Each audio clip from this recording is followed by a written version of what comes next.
धरती ये बन है शीला, नाम नहीं विश्राम का, उसे बिठाने चलेगी।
खास करके उन्हें आपकी तरफ से क्या मैसेज होगा?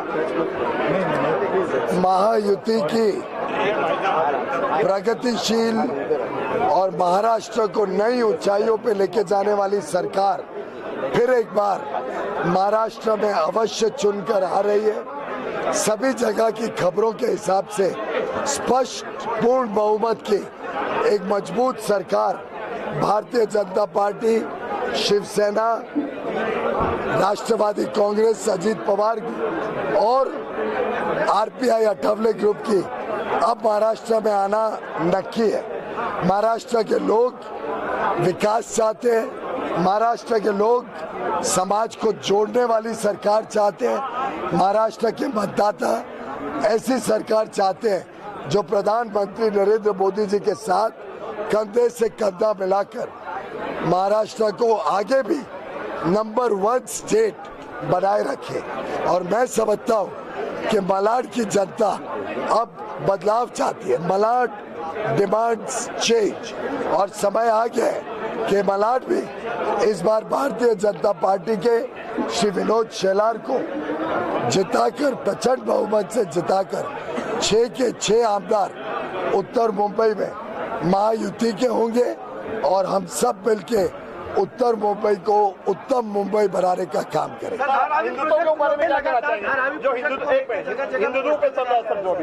मैं समझता हूँ सारे समाज को साथ लेकर हम आगे चल रहे हैं।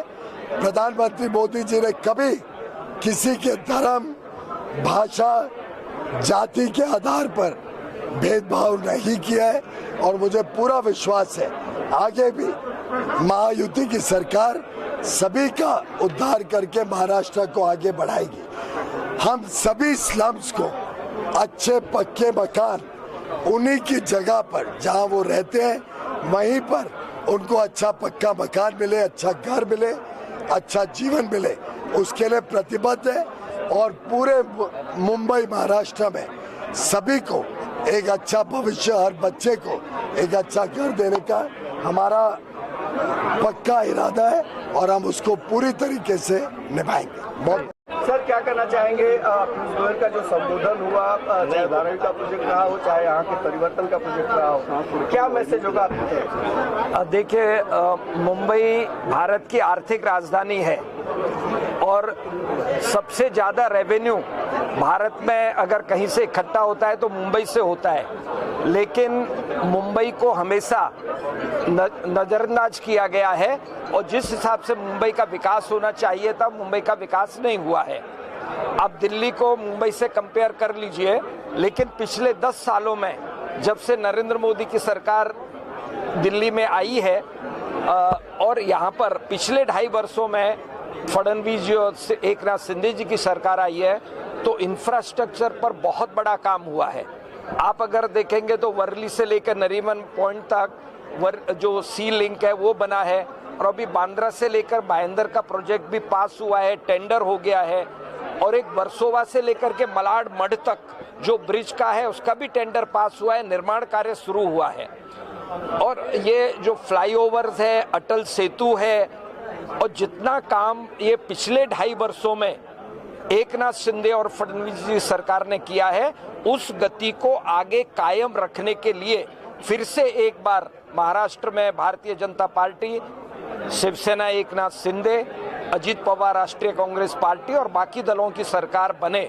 तो आज यहाँ पीयूष जी का जो कार्यक्रम था उसमें समाज के बहुत प्रतिष्ठित doctors, chartered accountant, businessman, builders, architects, ये करीब 500 की तादाद में ऐसे लोग थे जो किसी भी राजनीतिक पार्टी के कार्यक्रमों में नहीं जाते हैं, लेकिन वो समाज के प्रति जागरूक हैं और समाज के प्रति उनका योगदान हमेशा हमें मिलता है, आर्थिक रूप से भी मिलता है, सभी प्रकार से मिलता है। तो पीयूष जी ने यहाँ पर उत्तर मुंबई में चल रहे जो विकास कार्य हैं, वो भरली आकुर्ली का ब्रिज हो, आकुर्ली का सबवे हो, या मलाड का इस कॉन्स्टिट्यूएंसी का जो ट्रैफिक रहती है मारवे रोड पर, वहाँ का फ्लाईओवर की बात हो, और यहाँ पर जो एक नैरेटिव चलाया जा रहा है कि भांडुप, धारावली, वहाँ के लोगों को यहाँ मलाड में जमीन दे करके उन्हें यहाँ पर स्थापित किया जाएगा, वो एकदम गलत नैरेटिव है। और अभी पीयूष जी ने बताया कि जो जहाँ जिस क्षेत्र में रहते हैं उसी क्षेत्र में उनको यहाँ पर स्थापित किया, उनका रहने की व्यवस्था की जाएगी। बाहर से कहीं से भी लोगों को ला करके मलाड में बसाने की किसी भी प्रकार की कोई योजना नहीं है। अगर आप मेट्रो को भी देखेंगे तो पिछले 2.5 वर्षों में जो मेट्रो का विकास मुंबई के अंदर हुआ है, वो 2.5 वर्ष के पहले विकास रुका हुआ पड़ा था। मतलब जहां तक विकास का काम, मुंबई वासी सिर्फ विकास चाहते हैं। वो ये चाहते हैं कि जब हम इनकम टैक्स के माध्यम से, जीएसटी के माध्यम से इतना पैसा सरकार की झोली भरते हैं तो हम विकास से वंचित क्यों हैं?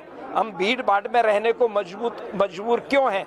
हम झोपड़पट्टी में रहने के लिए मजबूर क्यों हैं?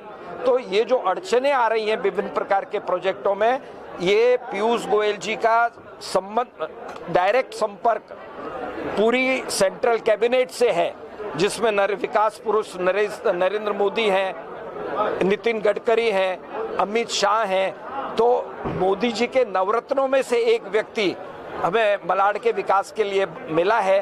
तो मुझे लगता है कि हम बड़े भाग्यशाली हैं। एक बात पूछना चाहते हैं शॉर्ट पे, हिंदुत्व का मुद्दा सबसे बड़ा है, विकास तो होता रहेगा, हाँ, हिंदू बचेगा। यस, देखिए ऐसा है कि हमारा देश विश्व का सबसे बड़ा लोकतंत्र है और पूरे विश्व में ये देखने में आया है कि जहां जहां हिंदू मेजॉरिटी में है वहां पर लोकतंत्र जीवित है और हिंदू सहिष्णु है। हिंदू अपने में सबको समाहित कर सकता है। हिंदू कोई धर्म नहीं, एक जीवन पद्धति है। और हिंदू जब तक मेजॉरिटी में है, बहुसंख्यक है, तभी देश में शांति है।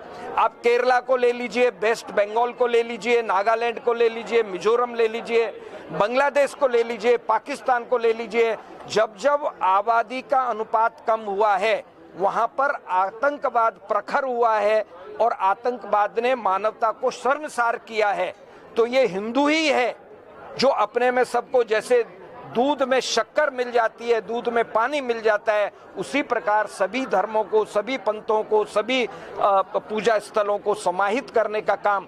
आपने कभी देखा है कि कोई भी जुलूस निकल रहा है इस्लाम के स्वावलंबियों का तो हमने पत्थर फेंका हो? हमने कभी भी किसी धर्म के प्रोसेशन पे बनते हैं, मंदिर के लिए कानून बनते हैं, मस्जिदों के लिए कुछ नहीं है। ये जो सारा अभी तक 70 साल का जो हमारा इतिहास रहा, पिछले 10 वर्षों से नरेंद्र मोदी के हाथ की सत्ता है दिल्ली में, तो राम मंदिर का निर्माण हुआ है, काशी विश्वनाथ का निर्माण हुआ है, चारों धामों का निर्माण हुआ है, बेट द्वारिका का निर्माण हुआ है, द्वारकाधीश का मंदिर बना है, महाकाल बना है उज्जैन में।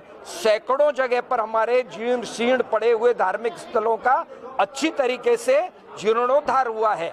तो हिंदू अगर रहेगा, हिंदू मेजोरिटी में रहेगा, तो सारे धर्मों का लालन पालन पोषण, सबका साथ, सबका विकास, सबका विश्वास, सबका प्रयास, ये जो नरेंद्र मोदी जी ने ऐसे ही नहीं कहा, लेकिन जब जब देखा है कि हमारा अनुपात बिगड़ता है तो बांग्लादेश में जिस प्रकार से खुलेआम हिंदुओं का उनकी हत्या की जा रही है, उनके पूजा स्थलों को तोड़ा जा रहा है।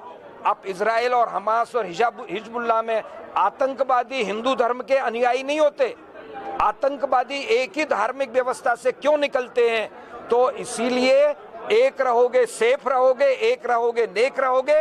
ये आचार्य योगी जी ने इसीलिए कहा है कि जब तक हिंदू इस देश में पूरी मेजॉरिटी में है तब तक हम सेफ और सुरक्षित हैं। जिस दिन हमारा अनुपात बिगड़ा उस दिन कन्हैया लाल जैसे केस उदयपुर में जो हुआ, अकोला में जो हुआ, लव जिहाद के माध्यम से हमारी बहन बेटियों की जो हत्या की जा रही है, ये तभी होगा जब हमारा आबादी का अनुपात बिगड़ेगा। आखिरी सवाल सर, हसीना को भी जगह दी जाती है, सीमा को भी, ऐसा देश है?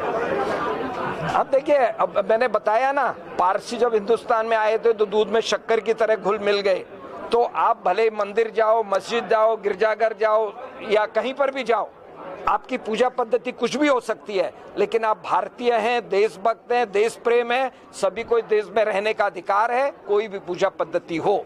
कभी भी हिंदू ये नहीं कहता कि मस्जिद मत जाओ, गिरजाघर मत जाओ, गुरुद्वारे मत जाओ।